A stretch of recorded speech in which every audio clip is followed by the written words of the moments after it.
guys, welcome back to my channel and thanks so much for clicking on this video.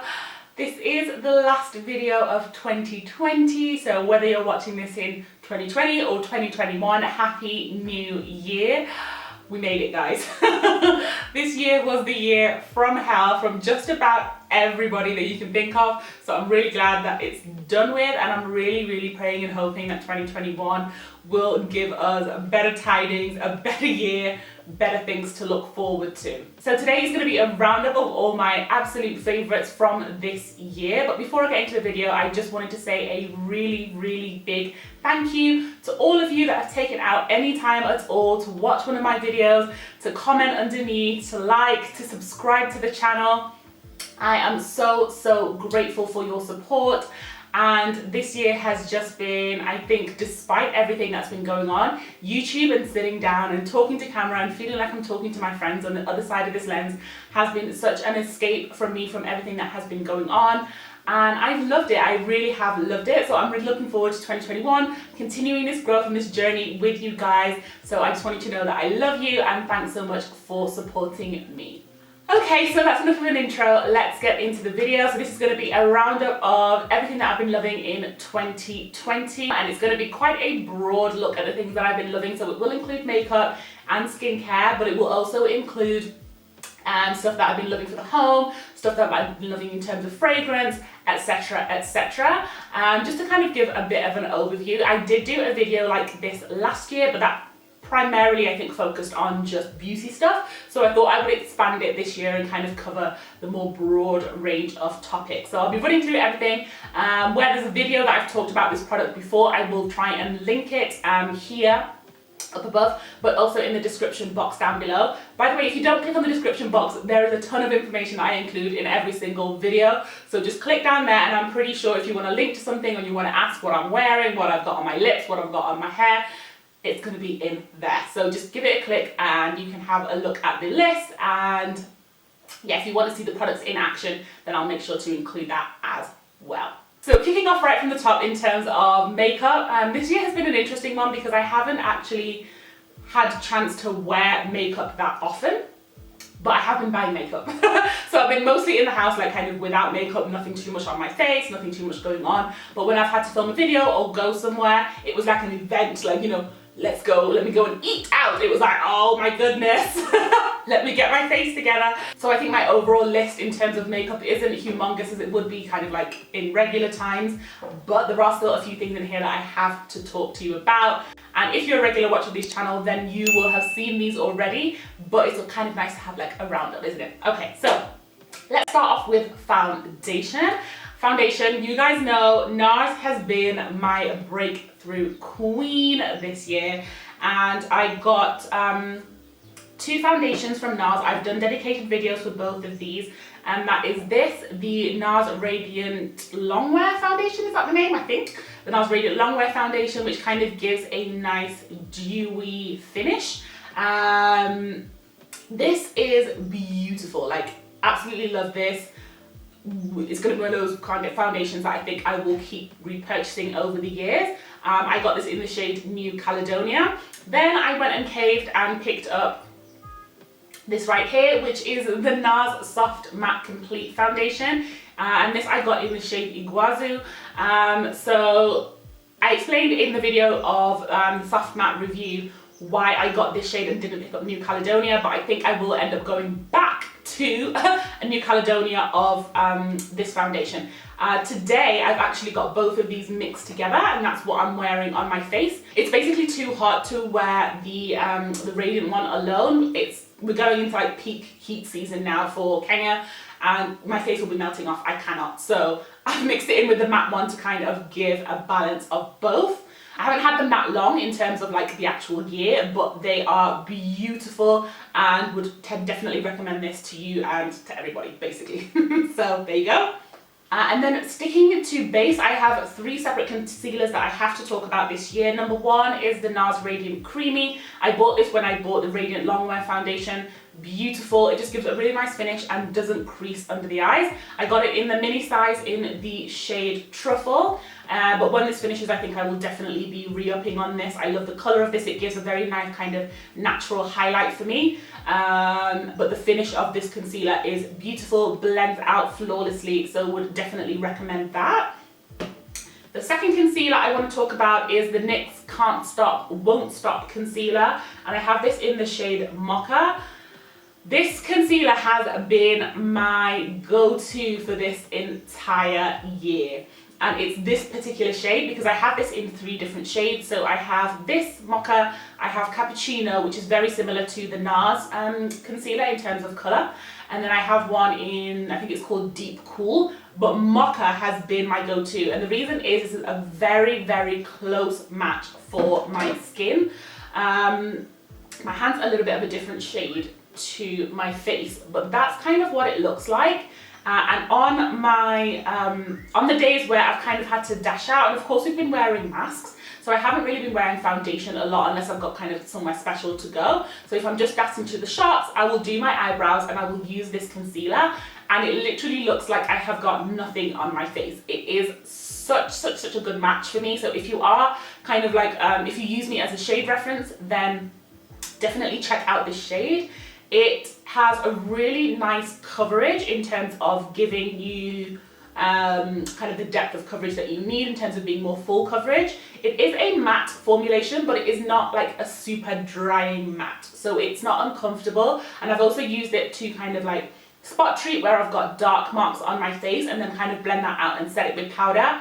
Flawless, absolutely flawless. I think this is my second tube and I will 100% be buying more of this. I think it's going to be one of those staples I will have in my collection until I can find something else that's better. But for now, this is it. I would highly recommend. And then the third concealer I want to talk about is this, and this is the e.l.f. Hydrating Camo Concealer. This is in this satin finish. There is a matte finish which comes with a black lid. I used that one first and really liked it, but then when I got the satin one, I fell in love with this one more. It's just a little bit more hydrating, not as matte on the face, and it has a bit more of a skin-like finish, which is beautiful. The only thing I would say about this foundation, I am used to using more demi-matte or matte concealers, like for under my eye. So with this one, I kind of have to let it almost dry down a little bit or use a brush. So I just can't go in with like a sponge straight away because I need it to kind of almost start setting before I blend it out. But when I figured out how to use it, this is queen. And this is in the shade Deep Caramel. This shade I use to actually brighten up my under eye. So say for example, I would go in with my Radiant Creamy, and that kind of gives me a very nice kind of subtle skin-like highlight. Then I would go in with this on top of it just to kind of lift a little bit and give a little bit of extra brightness. And that's what I've done today, and then set with powder, of course.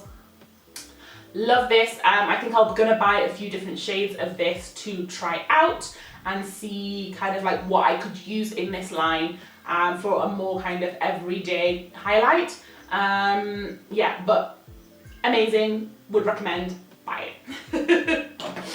While we're still on kind of base products, let's talk tools. There are a few tools that I have fallen in love with this year. Let's start with eyebrows, because eyebrows to me are the foundation of the face, and if you've got it wrong, I'm sorry, but the rest of your face is looking wrong. So for me, 2 specific tools that I bought this year and tried out and I think are amazing are these 2. It's a spoolie brush and an angled liner brush from AOA Studio.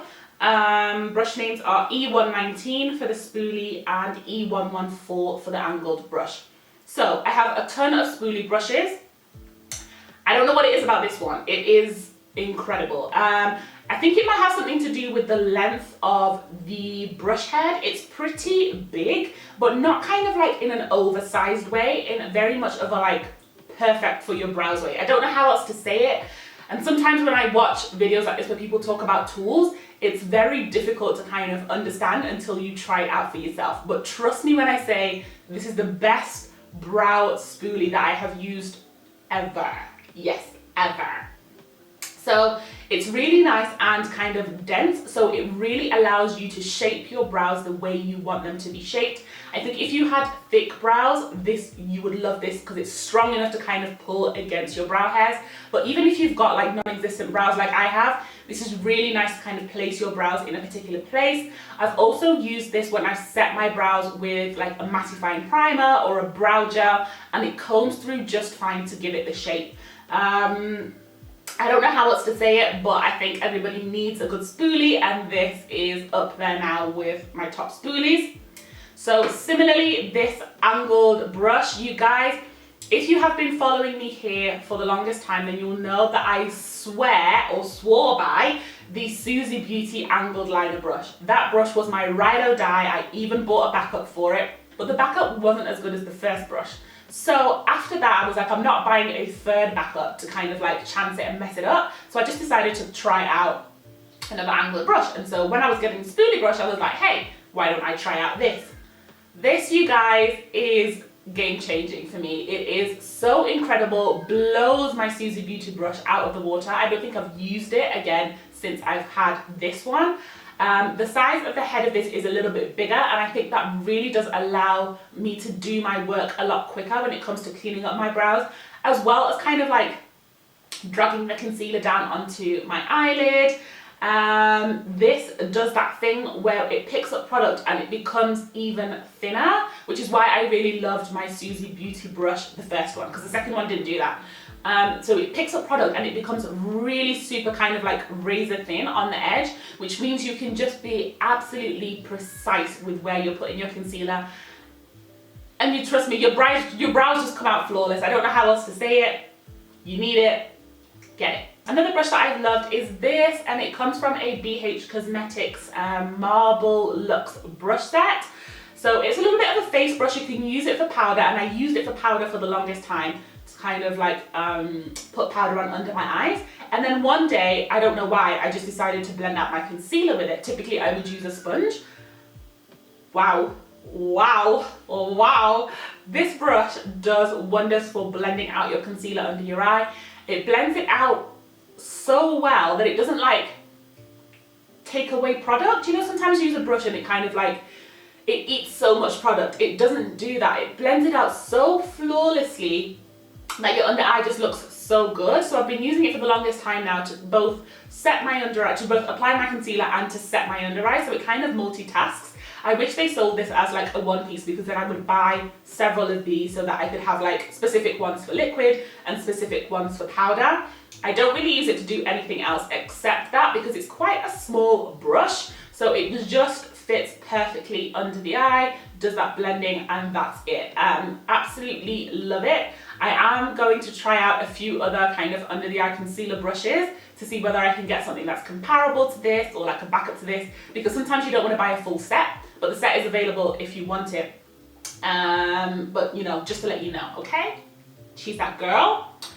Then the final tool I want to talk about, the final brush I want to talk about is this one. It's a new one, and this is the NYX Multi-Purpose Brush, I think it's called. I talked about it in the foundation review video that I did for NARS. It is just beautiful. Again, it doesn't eat up too much product. It has a really nice kind of bounce effect that makes applying the foundation really easy, and also kind of blending out really easy as well. So applying the product itself, but also kind of blending it out and spreading it around your face. It's beautiful. I prefer to use a bounce motion with this rather than a circular motion. I just find that it works better for this brush, and also it doesn't leave like streaks on your skin, so the foundation always looks really good. I've tried it out with both the NARS foundations. I think I've tried it out with Maybelline foundation. Works for everything. So totally recommend this if you're looking for a good kind of standalone brush. It is a multi-purpose brush, and I suspect it would work well with powder, although I haven't tried it for that. So right now I'm just using it for foundation, but would definitely recommend it even just for that.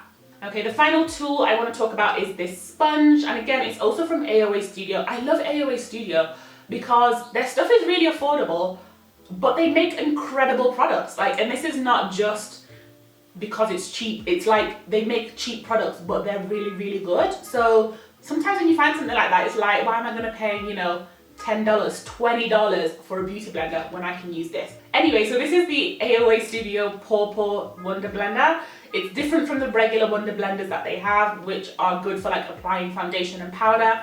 I like this specifically for blending my concealer into my foundation. So I apply my concealer, then I would go in with this brush and blend it all out, la la la la la. But of course, right at the end, you are going to have a bit of an area that looks a little bit, not patchy, but like could do with a little bit of help. That's where the sponge comes in. So I would go in and really just blend that out. And I don't know what it is about this liquid on liquid, it just is flawless. Make sure you wet it really well and squeeze it out. It's a more airy than other sponges, so it's really, really springy.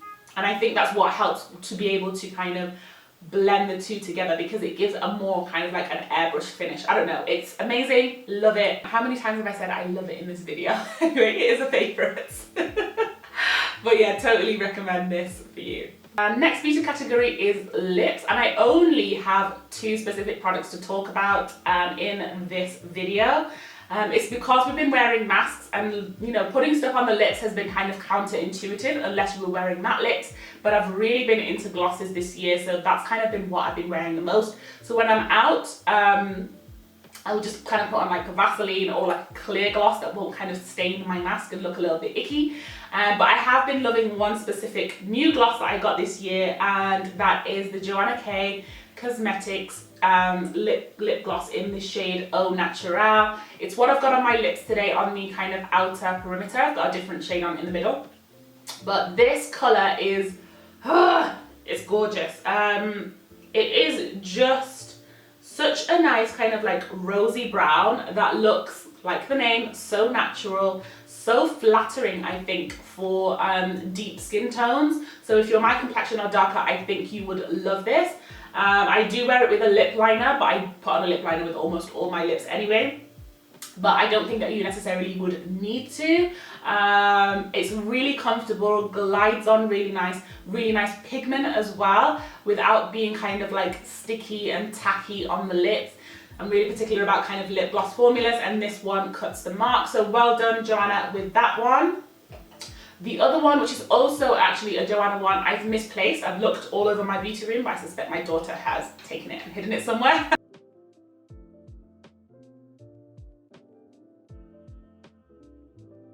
Is the Red Lip Boss. So it's a new shade that came out this year. It's a really nice bright red. I did mention it in my 10 top red lips video, so you can see it there in terms of shade reference, but it's a really nice blue-based red that's popping, that looks so good on.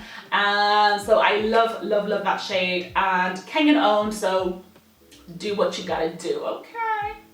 The last makeup thing I want to talk about is lashes, and I have been wearing lashes this year, particularly when I'm filming videos. I don't think other than that, but the ones that I have really loved and raved about on here, I don't know whether you can see those, are the Ardell 421 lashes. I think that they are a great lash if you are into very soft feminine looks. You don't want to look like you're wearing lashes.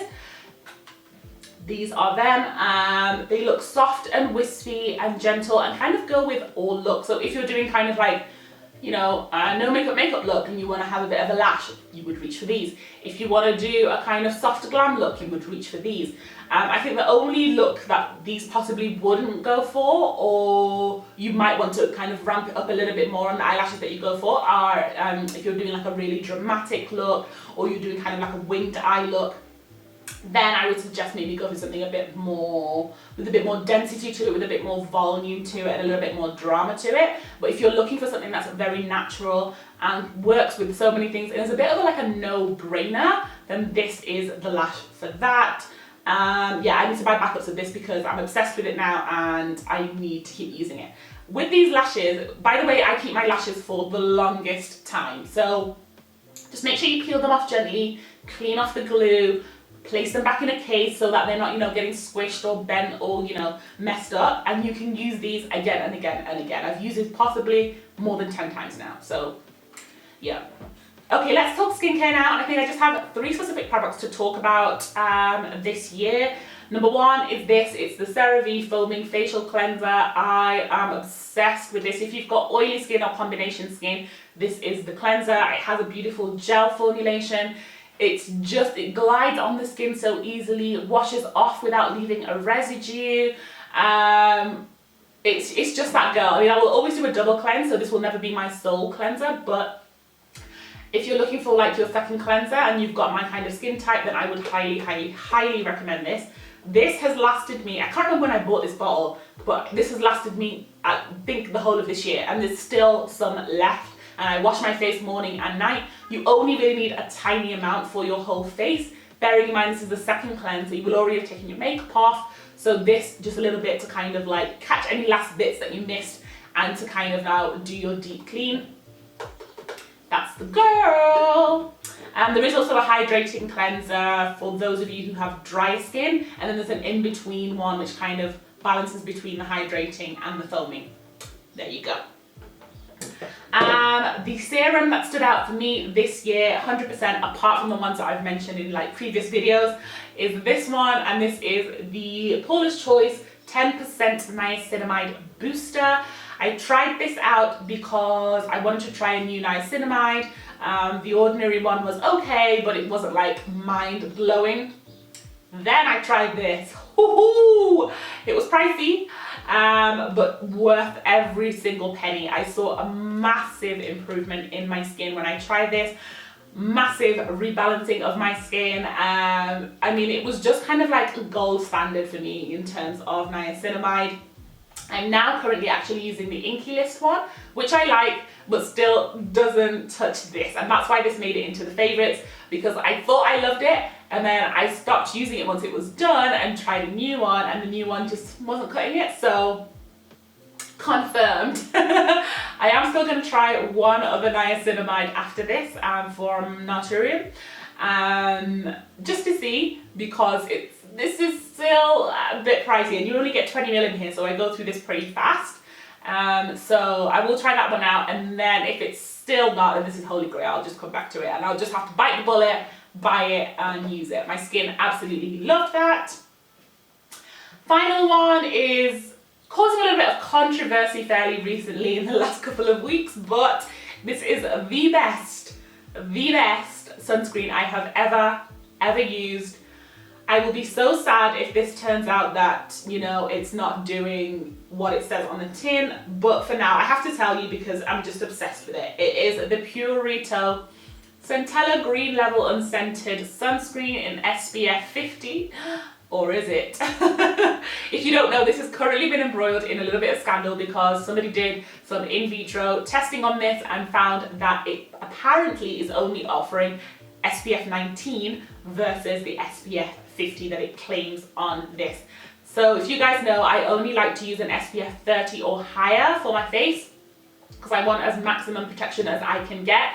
And so I've been using like a 50 SPF like this entire year. Sunscreen has really helped me kind of clear up my dark marks and get my skin to where it is today, being really consistent with it this year. So I've seen a massive difference in that just by doing that and using a high level sunscreen. So I'm waiting for Kuvito, the brand, to do their own testing and kind of come out with a conclusive product result, but I will be heartbroken if this is only SPF 19 because the formulation of this is so good, like so good. It literally feels like a nourishing moisturizer. It rubs on easily, there's no white cast. You can put on the recommended amount and like your skin just feels good. It's not looking greasy, it doesn't feel heavy. Oh, it's just beautiful. Like, yeah, I love it. So there's an asterisk on this one just in case it turns out that, you know, it was wrong all along, but I will be heartbroken because I'm obsessed with this. I've got probably just enough for like 1, maximum 2 more days of wear for this till it's absolutely done. I'm using the Neutrogena spray face mist thing at the moment, as well as a sunscreen from Etude House, another Korean brand, but yeah, it's not this. So yeah, I'll keep you posted. You'll see what else I will be trying out, but if it's good, buy this. Like, if it passes the test, buy this. If it doesn't, then I'll let you know what else I can figure out in the meantime. Okay, let's talk perfume, and I just have two to talk about. Number one is this. It is really affordable. It's a Zara Wonder Rose Intense.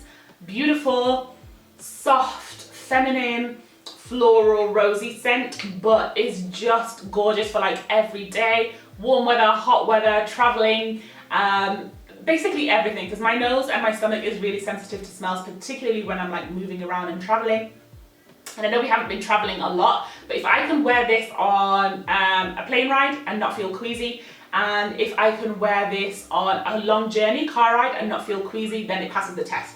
And that's it for me. I bought it when I was in Europe just before lockdown earlier this year, wore it on the plane back, beautiful, so passed that test. And I've worn it on any kind of like local trips that I've made this year. I think only like 2 or 3 kind of long distance trips, and it's been beautiful.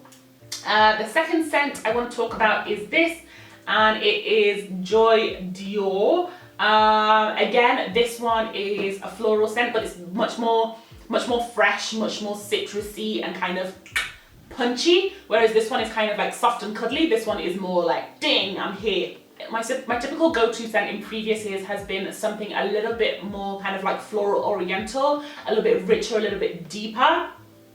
But this year, I don't know, I just had a thing for kind of like softer, more fresh scents, and that's where this one has kind of pulled through for me.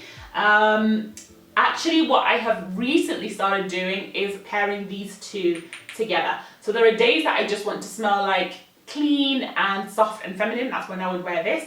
There are days when I just want to smell like super fresh and I want you to smell that I'm here. That's when I would wear this. But together, I feel like together this is like the perfect combo, because I'm getting that nice warm vanilla-y base, and then I'm going ding with the kind of top sharp floral notes, and together I think these are just beautiful. So these two have been my absolute favorites. I just also bought a new fragrance by Givenchy. Is that how you say it? I think L'Interdit. Beautiful scent. That's a bit more rich, a little bit more my typical kind of scent, but that's very, very new, but I can already tell that's going to be one of my favorite scents kind of for 2021. So just thought I'd mention it, but I didn't bring it out just for the sake. Last up on the kind of more beauty side of things is hair, and another year, another Verushka wig. Well, this one isn't Verushka, it's from the more affordable Verose line. And it's a 20-inch kinky straight texture, and I got it in the kind of layered texture, so it's not all one length. So this one is a closure type. My other Verushka wig is a full-on frontal, but this one is a closure. I bought this as well just at the start of lockdown because they launched offers for online purchases. I know the quality that the Varushka brand and Veronica herself put out, and she wouldn't compromise on this, so I didn't even need to go to store. I basically just took advantage of the offer and bought it. I've been obsessed with this wig. It's the one that I've been wearing on this channel this year and on like my Instagram stuff. So this is kind of it slightly straightened. This can go like pure straight, or it can be like even more kinky than this. It's just been such an easy one to wear. It flows really nicely. It's not too hot, and the color of this is beautiful. I think matches my skin tone really well. It has slight kind of natural highlights in this that are very, very subtle, that I think gives it some dimension and makes it look more expensive than it actually is. For the quality, I think this is really well priced. No tangling, no crazy shedding, no uncomfortable things going on with it. So if you've been wanting to try out something from the Verushka line, but that price point is a little bit too high, I would definitely recommend that you look at the Verose line. I think I might actually go in store and have a look at the other textures in this line and pick up another wig from them as well. Okay, final category is home, and there are definitely just a few things. This has been one of those years where I have been buying a lot of stuff for home because we've been in the house a lot, and there's still a lot that I'm doing in the house to kind of try and get it up to where I want it to be. But buying little bits and pieces has been key for me to kind of make me happy and feel like great at home. So number one is this cocktail jug or mug. It's copper with kind of like a regular lining on the inside. This is from Jalika Home Decor. I'll make sure to leave the link down below. I got a pair of these with a bent straw and a straight straw. I have been, like a lot of us, indulging in home bar. So making cocktails, having drinks in this. It's just one that I always reach for. It makes me feel like I'm not at home. It just adds that little bit of extra, like, oh, I'm outside, you know, at a restaurant or at a bar or wherever, having my cocktails. So I've been making cocktails and drinks in this and drinking it at home. Sometimes even just like some sparkling water and a bit of lemon in it. Like, it's just about the vibe. I've been absolutely loving this. And these were really affordable. I can't remember the price offhand, but I'll make sure to link the video where I hauled this because I think I've included the price in there. Second mug that I have loved, which was an absolute bargain, is this one. If you watch me on stories, you'll see me drinking out of this mug a lot. This was an absolute cheapie from House of Leather. I got a pair of them. Art Deco vibe with the kind of bronzed aged gold. Just beautiful. I mean, I've got some tea in here right now. I love this because it's heavy enough to keep my tea hot, but also it's really pretty. So I don't know whether, when I was in House of Leather, there weren't very many of these left. So go and check. If you're lucky, you'll find some. Just check for little dings and imperfections in kind of paintwork because some of them weren't so good. But $2.50, I think these were absolute bargain. Then for flowers, this beautiful goldfish bowl that I got from Homebox in Sarit Centre. I think it was like 1,200 shillings or something. It was something really, really affordable. Really nice and good quality glass, not super thin, and a really, really nice size. If you've been looking for a goldfish bowl like this, I would recommend that you check out there. The other ones that I've been seeing around, as I said in the video where I hauled this, really weak. This one is nice and it's a good size to hold like a decent bunch of flowers as well. I think I'll go and look and see whether they've still got them in stock and add another one to the Famalam. The last two are wood bits, and this is a beautiful, it's sandalwood or olive wood, I think olive wood bowl that I got from Bunny Crafts on Instagram. They do all kind of like, you know, bowls like this, chopping boards, sisal baskets. I don't know what you call that category of stuff, but you know what I mean. That kind of home stuff you can get from Bunny Crafts. I got this with a smaller bowl, but this particular one has been my absolute favorite. It's been working as a fruit bowl. I'm obsessed with the texture of the wood. I mean, look at it. Why would you not love that? So it's been sitting in the dining room with fruits in it. It's really easy to clean and wipe down. And it's just beautiful to look at. I mean, I'm obsessed with it. So if you're looking for a nice wood bowl and you're into this kind of like beautiful textures, then check this out. It's been really lovely and well made. And then the final one is a chopping board. You guys know how much I'm obsessed with this chopping board. It does need spraying with some oil and sealing again. It unfortunately has a crack in it now. I think I got this from Santana, Africa. Unfortunately, it has a crack in it now because I had caterers come over to kind of prepare the food for my daughter's second birthday. And as much as I said, do not use this chopping board, they went in and grabbed it and used it anyway to cut something, and they split it. So it all has cut marks across it. Not pleased about that, but I have been using this as a charcuterie board. It's just so nice when you've got everything kind of laid out on this and you have it on the table. It just looks stunning. So I probably will be getting another one in a different shape, or another kind of like a duplicate of this one, just because I think they are beautiful for styling in your kitchen. If you want to kind of, you know, pop it up and have it propped up against the side, looks really nice, as well as using it for styling. You can of course use this as an actual chopping board. I don't know if you can see all the cuts that they made in my beautiful board.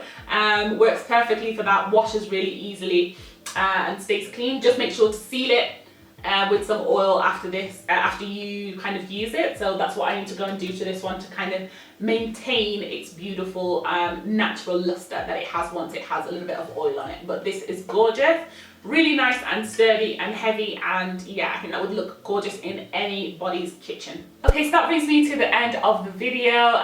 Those are my favorites for 2020. I hope you enjoyed it. If you do, please make sure to give the video a thumbs up Again, I do just want to say thank you so much to all of you watching and supporting this channel, and also following me and interacting with me over on Instagram as well. It really does mean a lot.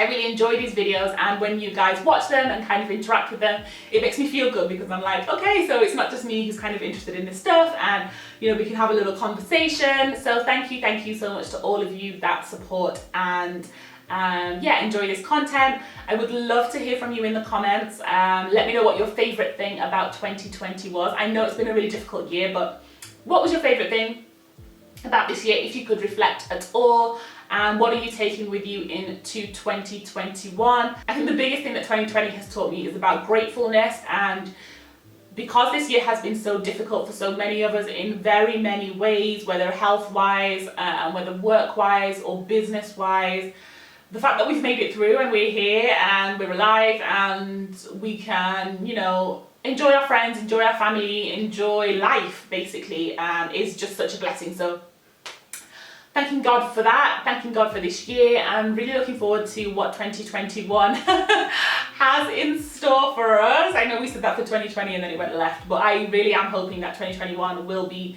a year that will pick us up from the pits that has been 2020. And even if it's not so great, I think because we've gotten through this year, kind of just having that perspective in terms of, yes, things may be going to shit, but there are other things that you can kind of pick up and learn and hold on to that will kind of carry you through those difficult times. So sending you all the love, sending you all the blessings as we start this new year, and I will see you in my next video on the other side.